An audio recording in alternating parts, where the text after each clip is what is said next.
So how are they going? Vladimir Putin's plans to reconstitute a greater Russian world. Street protests forcing Georgia's parliament to back down on a bill to force groups with overseas funding to register as foreign agents, a mimic, say critics, of the law that's already on the books in Russia. We'll ask about a government in Tbilisi that's on paper pro-European, but whose main backer first made his fortune in Russia. Why did lawmakers bend? What next for Georgia? What next for other Soviet states? Neighboring Armenia complains Russia is not living up to its pledge to enforce the truce with Azerbaijan after the latest war over the blockaded enclave of Nagorno-Karabakh. With its huge battlefield losses in Ukraine, is Moscow overstretched? Or is time on Vladimir Putin's side to attain his stated goal, a revived rusky Emir, Russian world?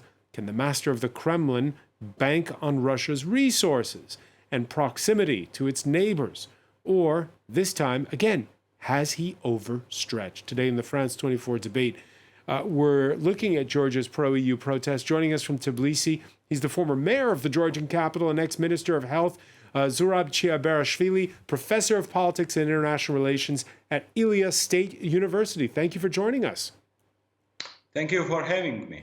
Retired French ambassador Jean-Michel Lacombe headed the OSCE mission to Georgia. Thanks for joining us. Thank you very much for calling me. We welcome back sociologist Alexander Bikbov, Associate Fellow at Paris's School of Higher Learning and Social Sciences, EHESS. How are you? Quite well, thank you. And from Vilnius, political scientist Alexandra Filipenko is with us from another former Soviet state. How are you? Thank you for having me. I'm good, thank you. The France 24 debate, where you can join the conversation you have on Facebook and Twitter, hashtag F24debate. Yeah, score one for that woman with the EU flag the other night. On Tuesday, the whole world watched those viral images of police cannons outside Parliament. Tbilisi, where there are 48 hours later protesters who are back on the streets after the withdrawal of that foreign agent law. Lisa Kamenov has more. The Georgian government's draft law was dropped as quickly as it was introduced after 2 days of violent protests in the streets. The text said organizations receiving more than 20% of their funding from abroad would have to register as foreign agents. The bill received strong opposition as it resembled a Russian law adopted in 2012, which silenced critics in the media. This triggered mass protests across the country's capital. For 2 nights, police violently dispersed crowds with tear gas, stun grenades and water cannons. But protesters were unwilling to back down, waving Georgian flags and setting cars on fire as they barricaded the streets. Georgia's ruling party withdrew the law to reduce confrontation in society, but claims it was badly represented and plans to launch public consultations to better explain its purpose. Opposition parties responded saying protests would continue until the government formally denounced the bill. President Zurabishvili, who condemned it from the start, had vowed to veto the text. The path of European integration should be protected. Those who support this law, all those who voted for this law, are all violating the Constitution. They are driving us away from Europe. 75% of Georgians hope to be granted EU membership, but the European Commission warned that passing the law would hinder the country's application for EU candidate status. This law is incompatible with EU values and standards. It goes against Georgia's stated objective of joining the European Union, as supported by a large majority of Georgian citizens. Its final adoption may have serious repercussions on our relations. This morning, the EU delegation in Georgia praised the ruling party after the withdrawal of the law. Zurab Chiaberashvili, there's been, I guess you could say, a second win for the opposition with the announcement in the past hours of the release of dozens of those who've been detained in those clashes outside of Parliament. Again, why are people still in the streets tonight? Because they don't believe that what was announced by the ruling majority in the parliament, they will keep their word, because the public in Georgia already witnessed a few years ago when the government promised to do the electoral reform to make the system fully proportional, but then withdraw the proposal. So there is very low trust towards the ruling majority in the parliament that they will keep their word. The ruling Georgian Dream Party blames the opposition for the clashes that we've witnessed the last few days. Let's take a listen to one of their spokespeople. Entailed very terrible destructive matters which turned into health damage and something like that, very radicalist in Georgian society. This was caused by the fake news that was blaming us that we are adopting Russian law from the one hand, and it was very wrong perception that this adoption of law would mean to not to go with our European way. There you have it, Zurab Chiabashvili, that it was fake news that the Georgians were copying Russian law. Actually, this law was the last drop in the patience of the public, because for several years there were some other demonstrations when Georgians will be expressing their dissatisfaction certain government policies, starting from 2018, from the presidential elections. But in none of the case, government listened to the public mood. And now, when we saw that this democratic backsliding for years, the Georgian public, especially youngsters, being fed up. Because this law, which is the copy-paste Russian law, as you already said, Putin adopted in 2012, was the last stage to concentrate and consolidate power. The problem with Georgian democracy now is that nobody believes that there is a clear separation of power between parliament, government, and judiciary, and even worse, the Russian oligarch with the Georgian origin, Bidzina Ivanishvili, runs the show. And that's why so many people, tens of thousands of people, entered the streets. Jean-Michel Lecombe, before we talk about the leader of the Georgian Dream Party, who's considered by many to be the effective leader of the country, your thoughts on Georgia of today compared to when you were there between 1998 and 2003? Well, in those days, the situation was very difficult because the Russians were busy blowing up Georgia. You had Abkhazia, you had South Ossetia, you had Adjara, which is forgotten, and they were brewing up other problems in an area called Samsakete Javakete, where they still had a base, and they were stirring up problem with an ethnic minorities of Meskhetian. So we were all wondering if Georgia will survive. But eventually, well, they managed to survive the pressure. And with the arrival of Saakashvili, Georgian government was able to take back Adjara.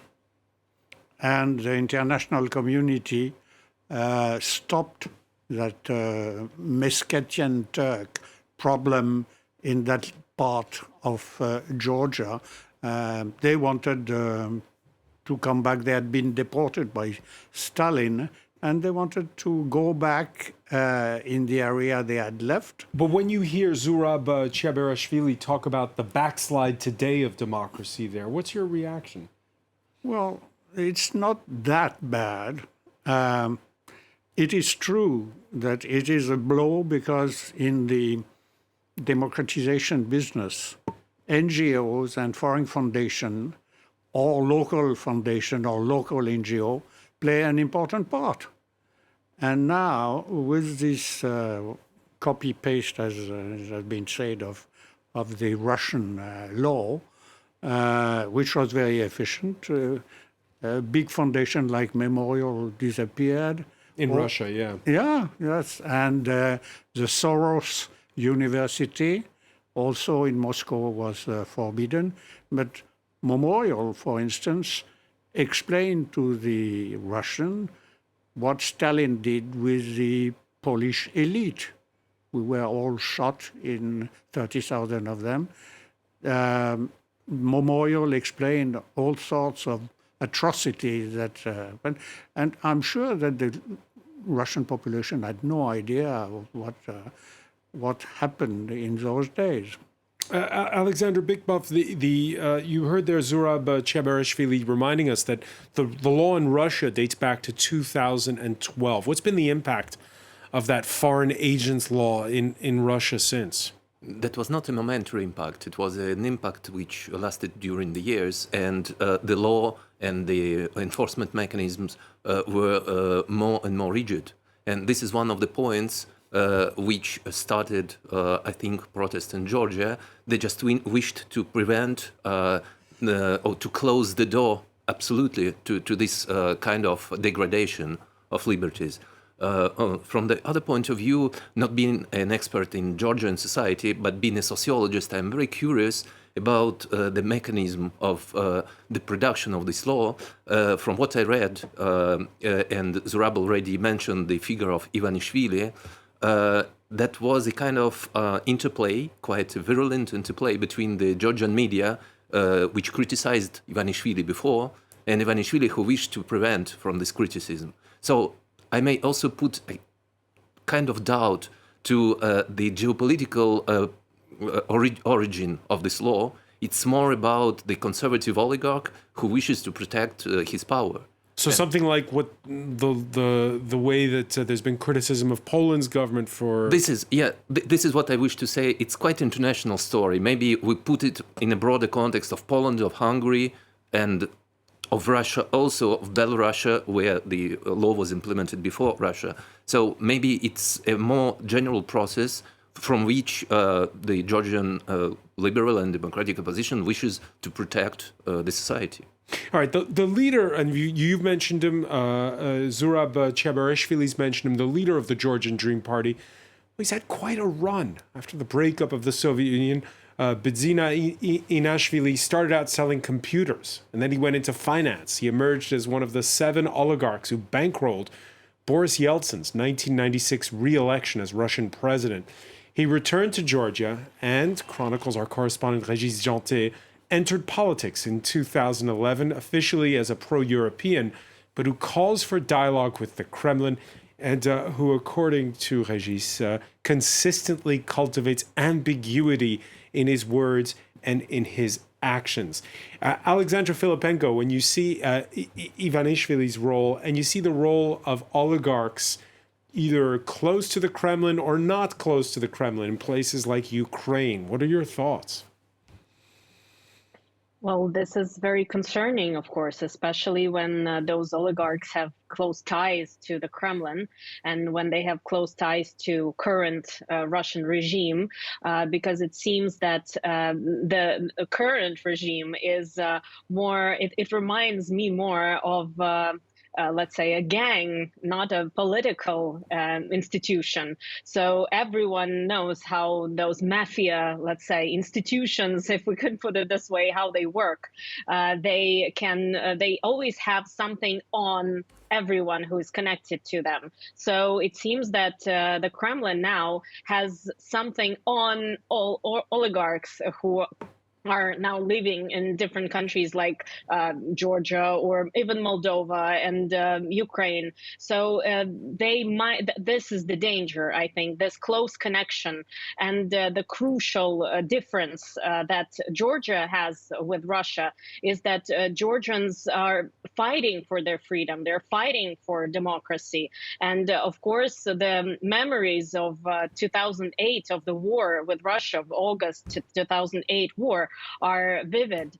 So this is I was very happy personally. I was very happy to see what was happening in Tbilisi, and my heart was aching when I saw all those people on the streets, because it reminds me of what Russians were doing and I was doing in 2012, when this law on foreign agents was just passed, and all other laws that were the starting points of what is happening right now, actually. So a lot of people see this law, this foreign agent law, as the point of no return, and at the same time the starting point of the violent crackdown on the opposition. So this makes me very happy to see what has happened in Georgia overnight. But seeing those oligarchs, it's very concerning, because I think that European politicians and people in Europe do not really understand who is in the Kremlin right now and how they work, and they try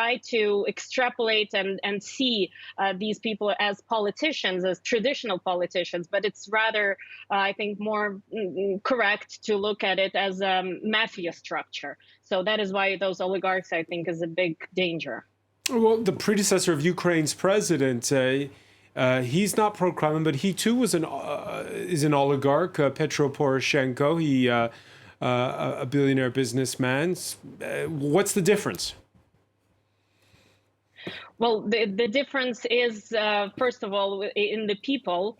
Ukrainians were not, there were a lot of different parties within Ukraine who were not connected to the Kremlin. And of course, Poroshenko was probably not the best. I shouldn't speak about it, shouldn't speak about Ukrainian politics. But I know that in Ukraine also a lot of people didn't believe that he was the best candidate due to his connections to Russia, due to his Russian corporation that has deep connections in Russia. So, of course, there's a big difference how closely those oligarchs are tied to the Kremlin. There is nothing bad, probably, if we talk about oligarchy, because when there are a lot of different oligarchs, this works for the benefit of the country. But when, for example, President Putin, he could not crack down on oligarchs, so he decided to become a top oligarch himself, and that's what he did. And he gathered everything around him. So probably maybe that when there are a lot of them in the country, that's not that dangerous. But still, when they have deep ties to Russia, I think this is one of the dangers, and that's what might lead to what is happening in Georgia, though thankfully Georgian people are not taking it at all. All right, let's get reaction from Moscow. You heard there, Alexandra, reminding us again that Russia and Georgia fought a war in 2008. The Kremlin saying it's monitoring events in Tbilisi closely.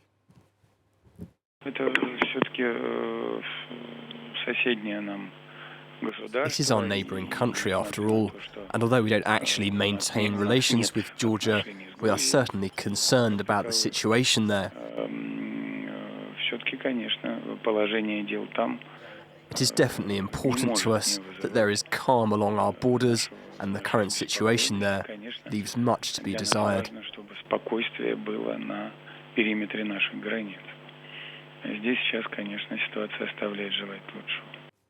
Zurab Cheberishvili, is that just an anodyne kind of a bland statement there, or are those threatening words? To analyze this statement, it's important to compare Kremlin's reaction, what's happening in Moldova and what's happening in Georgia. As the Kremlin sees that in Moldova there is the pro-Western government, they are very negative about the Moldovan government, while what we hear about the Georgian dream government here in Tbilisi, Lavrov, Karasin, or others, they are hinting that they like what Georgian government does. And what Georgian government does for now, more than 10 years, is that they started with the political prosecution of political opponents. Then they continued with media, and one of the founder and the director of the biggest independent TV station was jailed, Nika Guaramia, and now they continue with the civil society. So what the government in Georgia is doing is the playbook of authoritarianism, and of course Moscow is satisfied. Why? Because the more similar regime becomes in Tbilisi to what is in Minsk or in Moscow, the better for them. And that's why sometimes we are hearing from Moscow the statements that maybe we reconsider our policy and restore the direct flights to Tbilisi, etc., just to encourage for the current Georgian government to continue what they do. Jean-Michel Lacombe? Well, we are talking about Moldova, quite rightly.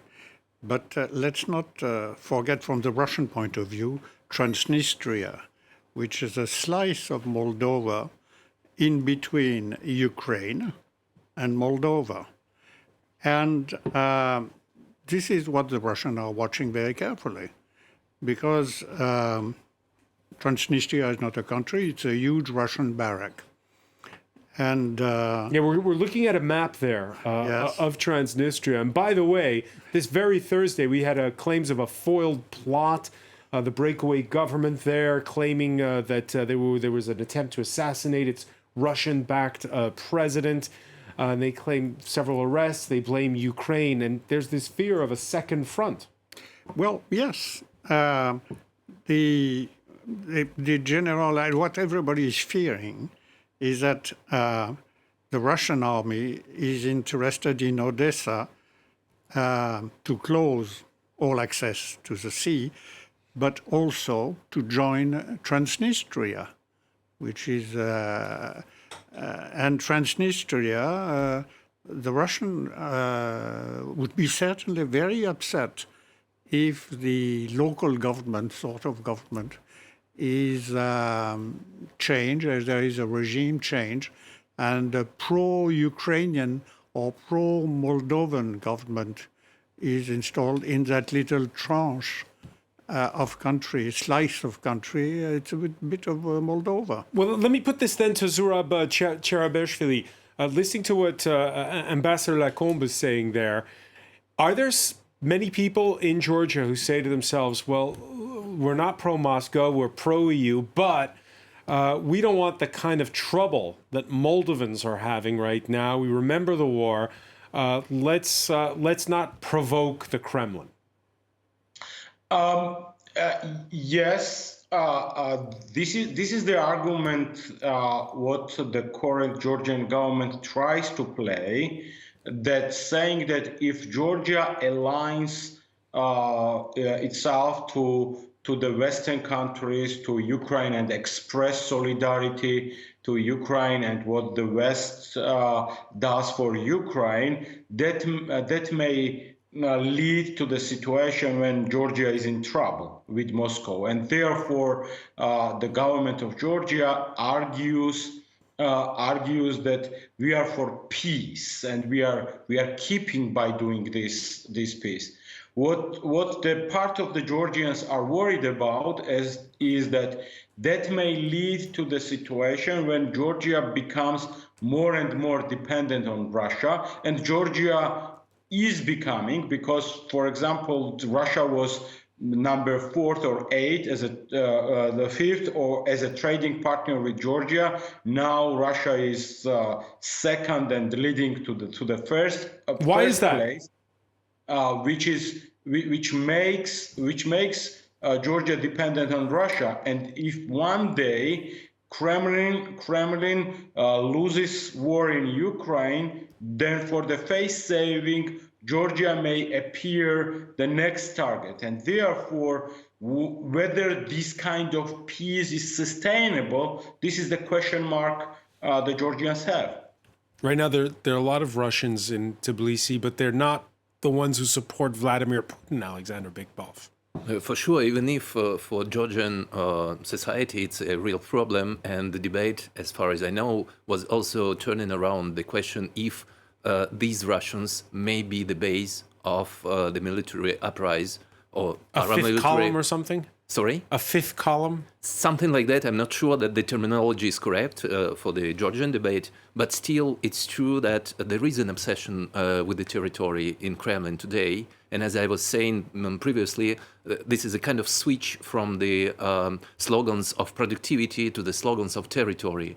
And there were some facts and some talks about this, which are quite constantly appearing and reappearing in the Kremlin communication.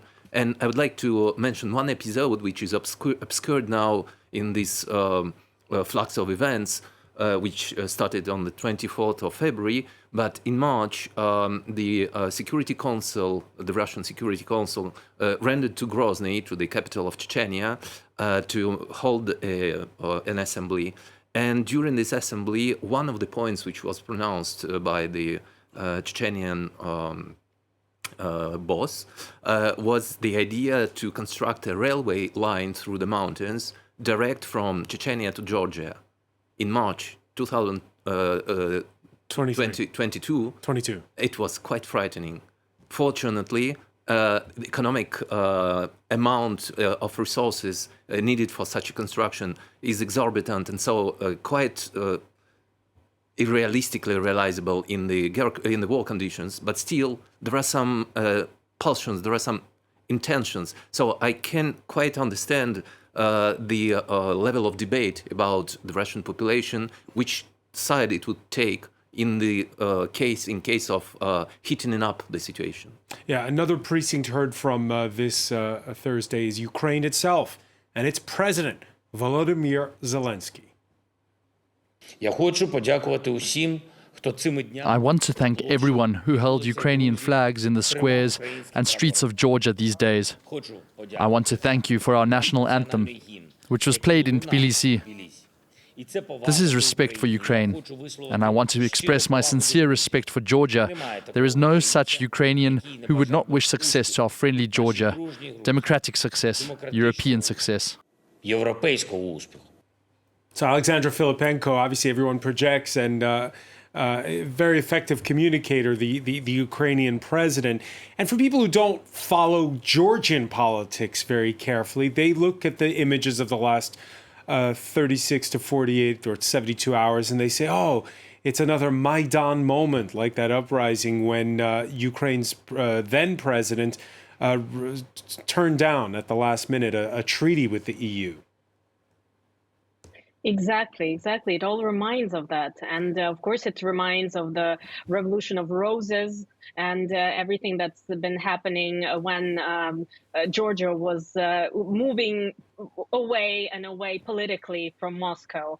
And of course, this reminds everyone what is happening in Ukraine. And Georgia itself understands that it can be a target of Moscow's aggression. And it has already been the target of Moscow's aggression, as we've discussed in 2008. So the danger is real. And that is why there are so many concerns about Russians who live there now and who immigrated there. Some say that it's more 100,000 Russians who immigrated. And of course, these are not the people who support President Putin or who support the war. But as we understand, among those Russians, there can also be those who support, and also there can be those actual agents of foreign government, but not the ones that Georgian Dream is talking about, I mean, the political party, but actual FSB agents or GRU agents. Like, for example, it's been revealed that, sorry for jumping to the other continent, but from the start of the war, there were 13 FSB agents that were arrested on Mexico-US border.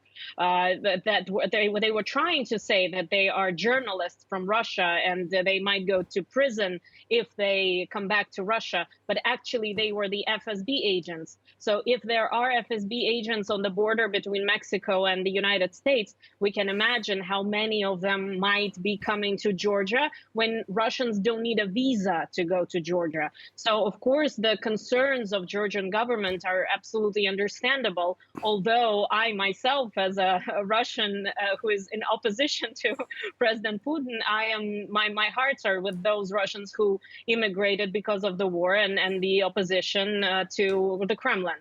So it's a very complex issue, and of course it reminds of Ukraine. Zurab Chiaberishvili, what have been your personal interactions with Russians who've arrived since the start of Ukraine's invasion to Georgia? The first I'd like to mention is that several Russians will turned away from the border. But guess what? By the government of Georgia. But guess what? Who were not allowed to Georgia? Very famous critics of Putin. The people who are publicly identified as open critics of Putin, they've been not allowed by government of Georgia to enter Georgia. So this is the clear indication that oligarch Ivanishvili and his government, his authoritarian regime in Georgia, they don't want to irritate Vladimir Putin. This is first. Second, I agree that among Russians who enter Georgia, there are people who tacitly, of course, don't like the regime which exists in Russia. And for example, in Ilia State University, I'm professor of, we have, some of the professors established a Center for Russian Studies, and we held the conference there where the Russians living now in Tbilisi have been invited to present various papers. So we contacted them, and we want to have a dialogue with them, of course. And they are very critical of the regime of Putin. But I cannot say out of hundreds of thousands Russians how many such Russians are. Mostly they come Georgia, they are back to Russia, or they try to find the other places to go, either south of Georgia to Dubai and other places, or to find out other countries. But the very fact that outspoken, very public critics of Putin not being allowed to Georgia tells more about the government of Georgia. Now, Russia has been painting the events of the last 12 months as a battle with the West, while NATO insists it's got no interest in picking a fight. Vladimir Putin's invasion last year followed the 30th anniversary of the breakup of the Soviet Union. The countries you see on this map in orange are former Soviet states. They include, of course, Georgia and Ukraine. For years now, the Russian president's been talking up rusky Mir, the Russian world. And in a speech in St. Petersburg last June, Putin compared himself to the 18th century Tsar, Peter the Great, talking up the parallel historical quest to win back lands that he says are rightfully Russian. Peter the Great led the war for 21 years. Some would say he was fighting with Sweden, trying to tear away some parts. He wasn't, though. He was returning the land. Returning the land to Russia and consolidating. That's what he was doing. Now it seems that it is our turn to return and consolidate. Alexander Bikbov, how's it going, Vladimir Putin's rusky Emir plan? So it should be mentioned that rusky Emir was first the concept which we're referring to soft power, and this is very important. So to kind of cultural influence in ex-Soviet states, which would turn back to the influence of Russian culture, language, and probably some institutions in those societies. What we observe now, and which was already started with the first Ukrainian war in 2014, it was the militarization of the concept. It was not made by Putin. Putin was more or less until 2022 like at the side, looking from a distance to the militarization of some concepts, and they were proposed mostly by some far-right essayists who were implemented in the first war in Ukraine and in the following debates. So I would say that Rusky... Those far-right essayists, didn't he let them sort of ferment to use them as an ace in the hole? They were assumed as, for example, columnists in some important media in Russia after the first Ukrainian war, and they were promoting their content to a larger public, including the Kremlin public. So you were talking earlier about this switch from productivity, from a striving for productivity to striving for territory. When did that happen? I would say that it was in some way already present in the early 2000s, and it was, but it was marginal. For example, if we read once again the addresses of Putin to the Federal Assembly, we find there some motivations to think over the territorial unity. But first of all, it was Russia. So it was the Chechnya, which was the great question. After the Chechnya was integrated in the federal space and the task of federalization was considered as assumed, that was the turn of thinking about the external threats. And paradoxically, I just wish to recall this fact, the external threat in the mid-2000s in Russia was thought, first of all, from the side of China. So it's evolving quite fastly. The West was considered more or less as a potential ally in the fight against Islamic extremism and Chinese threat. So you hear Alexander Bikbov there saying that this Peter the Great sort of complex is a relatively recent phenomenon on the part of Vladimir Putin. Jean-Michel. When I was dealing with the South Ossetia problem, frozen conflict, I was dealing with the FSB agents. And I vividly remember when Putin arrived and took power, they said, now it's time. We were weak and you made advantage of it. Now things are going to be very different. And you just watch me. You heard Alexander there arguing that it was to make Russia strong. Yes, there was that speech in Munich in 2007, for instance, but it wasn't expansionist yet. In those days, it was a revenge. The FSB, the Siloviki, and the people I was dealing with, they felt ashamed of what happened to their country. In the 1990s. In the 1990s, and their attitude was, now you just watch me. And now we are going to be strong again. This feeling of hurt pride, does that ring true, Alexandra Filipenko? Absolutely, absolutely, because FSB or KGB, how it was known back in the Soviet times, they were all powerful and they were the power, not the politicians. The KGB were the power, and they were, and President Putin is one of them. And what can you expect from a former KGB agent, actually, who worked in Germany, in Eastern Germany? So yes, of course, they felt like they felt that politicians and oligarchs let them down and let KGB down. And now they wanted to gain their power back. And they realized that this is the time, this is the possibility. One of theirs is in power. And so President Putin brought a lot of his friends, a lot of his former colleagues to the highest ranks of Russian government. So there are a lot of people from KGB are now part of the political elite, if we can put it this way. And so that is why, of course, this resentment, this feeling of resentment was heard from early 2000. And even, yes, that speech in Munich in 2007 was not that expansionist yet. But in 2008, as we've mentioned, August 2008, war with Georgia. And little by little, and then very fast in the past few years, it became extremely expansionist. And one more thing I'd like to mention, that President Putin openly said that the greatest tragedy of the 20th century is the collapse of the Soviet Union. He repeated it several times. So to him personally, that is the greatest tragedy, not the war, not anything else, not terrorist act or anything, but the collapse of the Soviet Union is the greatest tragedy of the 20th century. So that is why he wants to make everything right, if I can say it so. Jean-Michel Lacombe,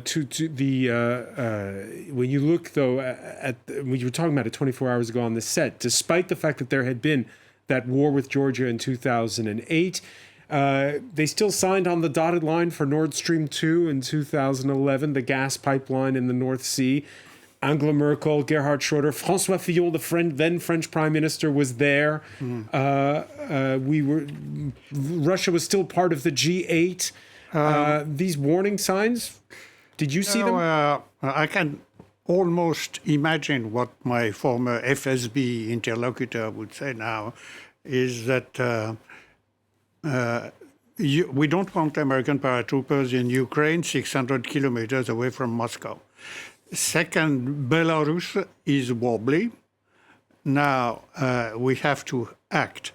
And what happened with the gas is that Germany was pursuing a foreign policy which went unnoticed. There is good relation and business with Russia and unilateral disarmament.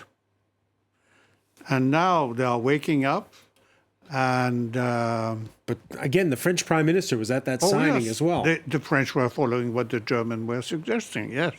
Even they went to the point of dismantling their nuclear system, electricity system.